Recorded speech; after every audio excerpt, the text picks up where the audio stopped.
Everybody, I hope everybody's having an awesome, amazing day. It's Sunday. The sun's trying to come out. It's a fairly nice day here. The first thing I'd like to do today, folks, is, my last post that I did, I think I offended some of you people who have been really loyal to me. And if you took it the wrong way, I sincerely apologize, okay?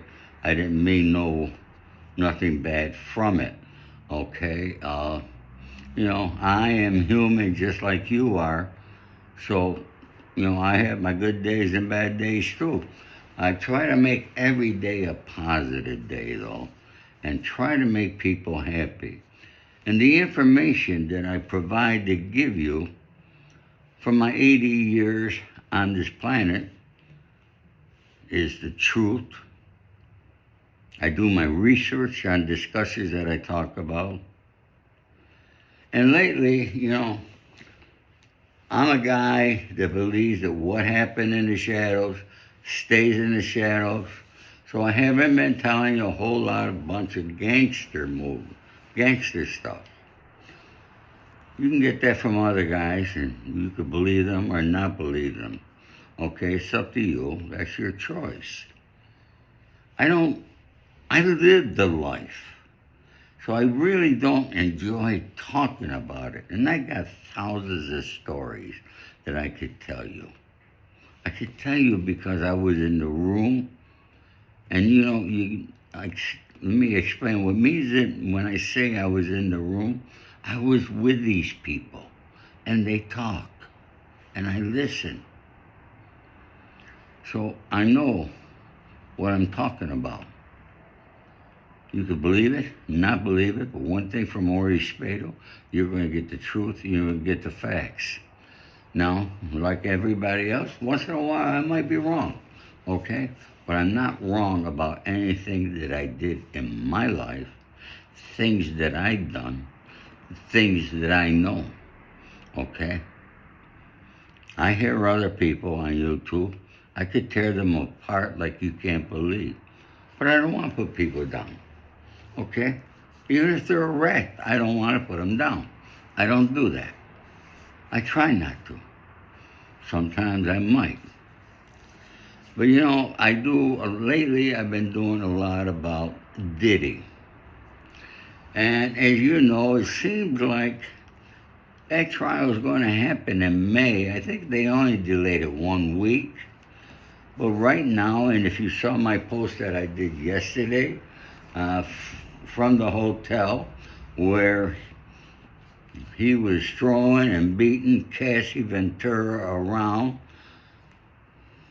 like a paper doll, Punk Diddy. And I gave him that name, Punk.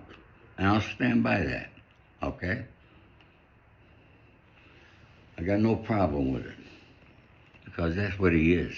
Anybody that beats a woman, abuse a woman, you should not do those things, folks.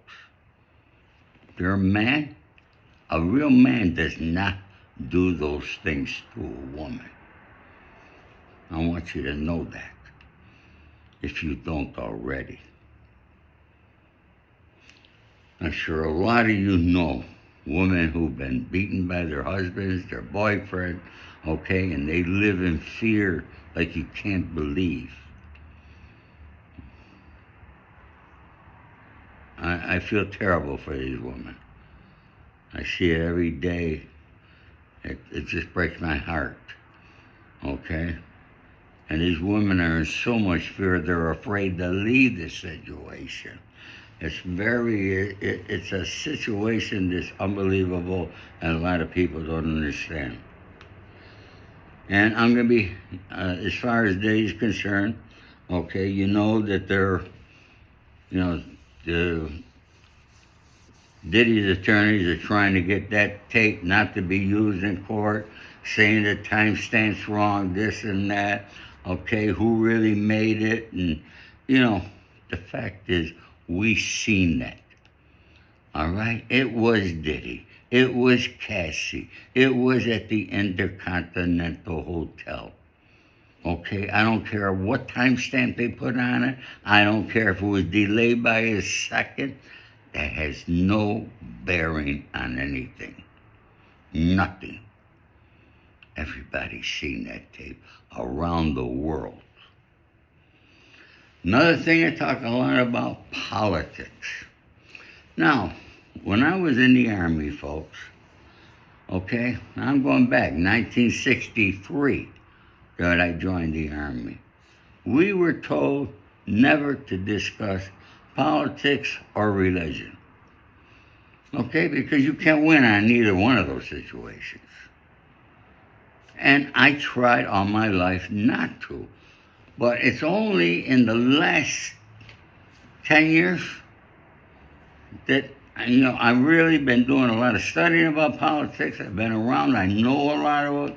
Okay? I did meet a president. I did know one of our presidents, one of our greatest presidents I knew, Ronald Reagan, and his wife Nancy. I can honestly say we had conversations. Not long ones, but we had conversations. But I can't say we were friends. We were cordial with each other. I love that guy. I made a lot of money under Reagan, too. And I made a lot of money under Bill Clinton. Those were good days. And for those of you who don't remember anything, okay, you don't know what Democrats really are. Democrats are the people, are the politicians that try doing things for the people, helping the little guy out. Everything that you see Donald Trump doing, that's what the Democrats used to do. We don't have a Democratic Party anymore. That's gone. It's not coming back. Ever. All right? Liberals, they're so liberal, you can't even talk to these people. You know why you can't talk to them? Because they don't read, they don't study, okay? They don't know what they're talking about.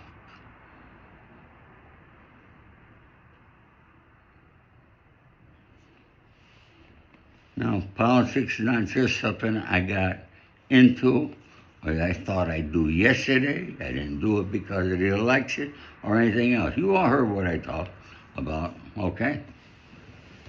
But going back to when I wrote this book, all right? My book's been out 5-6 years now. I can't even remember, okay? My book, professors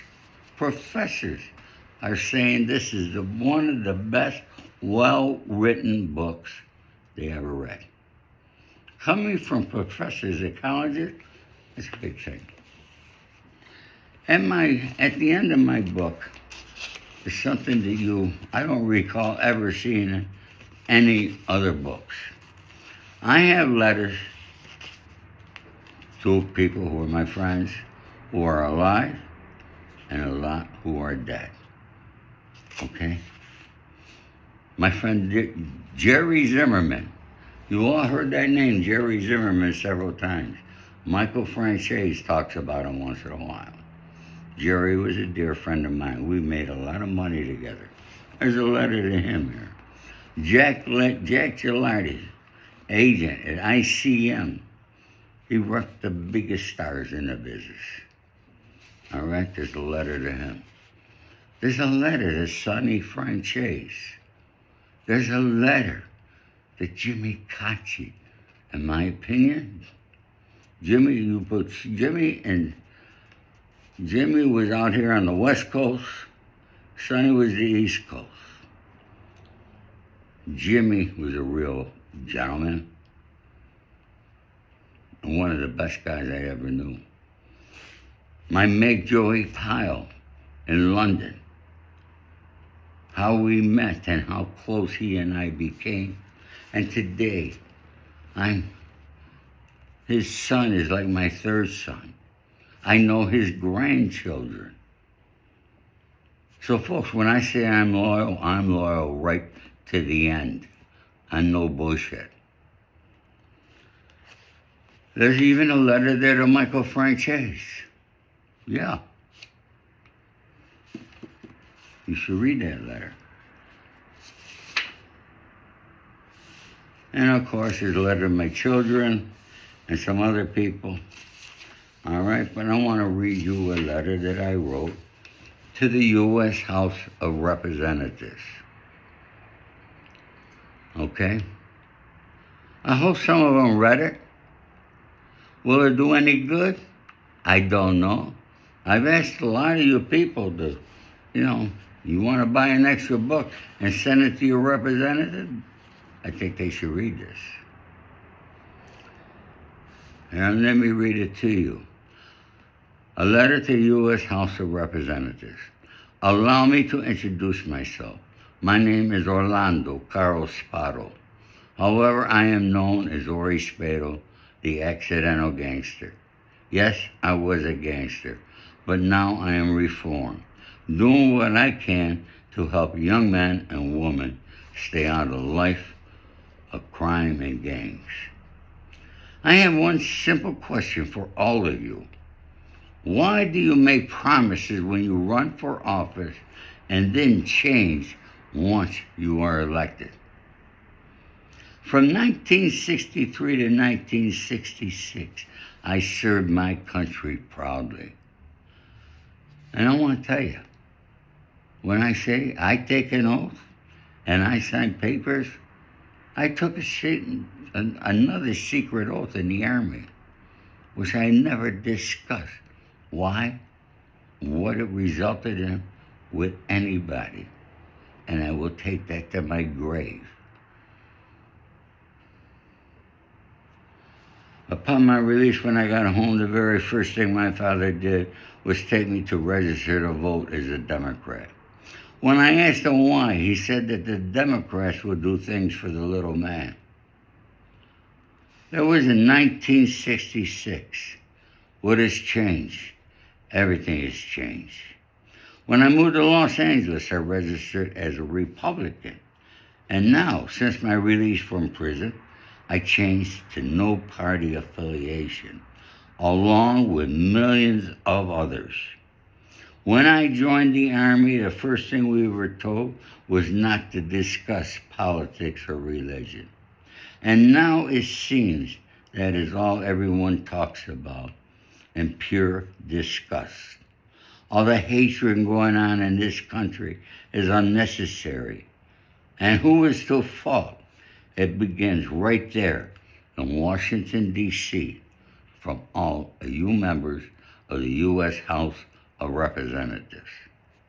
You manufacture and pass laws not to help out the people, but for your own good. Yes, both parties do this. The moment you get into office, the first thing you do is raise money for your next election and make up more lies to get our votes. That's what you do instead of getting down and discuss how and what you can do to make this country better. Everyone keeps saying that the Constitution says this and that. Take a look at it. Those men, yes, men, no women were involved in writing it. Those authors did not know what a light bulb was. They did not know a phone, a car, or a computer. And who were these guys? They were landowners with slaves. Is it not time to get up to date? Oh no, you cannot do that, because then the people would have too much of a voice, and God forbid that should happen. I look at our neighboring countries and I see happy people. I see governments honestly trying to help their citizens. But why not here in America, the greatest country in the world? Why?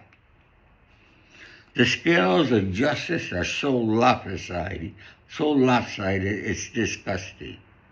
The laws of this country, the lengthy prison sentences that do not fit the crime, and minimum mandatory sentencing, These are deplorable and need to change. And I want to add here, all those were Joe Biden.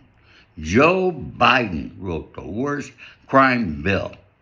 For all you people who love him, all right, he wrote the worst crime bills, but he thinks he's above them. Why is it that the greatest country on earth incarcerates more people than the rest of the world combined? Why is it that the recidivism rate is so high? You know why? Admit it. What are you going to do about it? They're not going to do a damn thing about it. The only one who benefits from these laws are the prosecutors. And let's be honest, being a prosecutor is a stepping stone into politics, into office. In the legal system, prosecutors and law enforcement are given the right to lie and get away with it. And these very same liars run for office and the people vote for them. That's you. Because you don't check people out. You like their looks, they talk good, they wave their hands. All right? That's the kind of shit you go for. You don't go for the real stuff and check out and see who these people really are. For example, I didn't like Donald Trump in the beginning until I checked him out. I checked him out back in 1988 to now. He has not changed. This guy has always loved this country. That hasn't changed. But you people don't want to learn it, okay? You don't want to listen. The only one who benefits from these laws are the prosecutors, okay? I could continue describing all the problems in this country and all the hatred, but remember, water runs downhill. The top is where all this hatred begins and filters down to the people. In my next book, My Journey Through the Judicial System, I will discuss more about these laws and the Constitution as Ori Spado interprets it. So, I ask you all once again, what are you elected officials honestly going to do to help build this country and not tear it apart? Ori Spado, The Accidental Gangster, Beverly Hills, California. All right, folks, there's a lot of other letters. There's a lot of valuable information in my book. Buy it, don't buy it, it's up to you. Okay? I'm not going to ask you to buy it. Okay? And don't ask me where you buy. People ask me, where can I buy your book? Have you never bought a book before, I ask? You go to bookstores. You go to Amazon, which most people do nowadays. But if you want an autographed copy, you go to my website, and I personally give you an autographed copy. It's a very simple procedure. And for those of you who don't know, I have a YouTube channel called Stories with Ori. I would appreciate it if you would go there. Please subscribe. Please like and leave a comment. It's very important. It helps me out in that manner. Okay? And there's a lot of other ways that you can help me out. You can share my videos with others and so forth. I would appreciate that there.